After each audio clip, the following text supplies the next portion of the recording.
आशीर्वाद ठोक के एकदम आशीर्वाद ठोकी चाचा।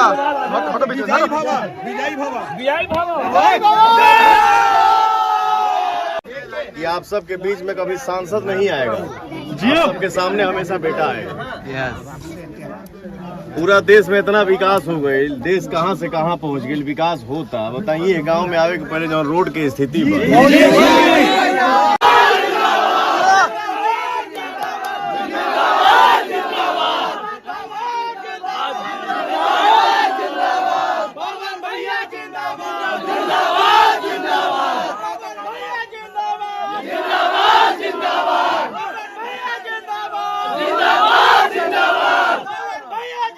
जिंदाबाद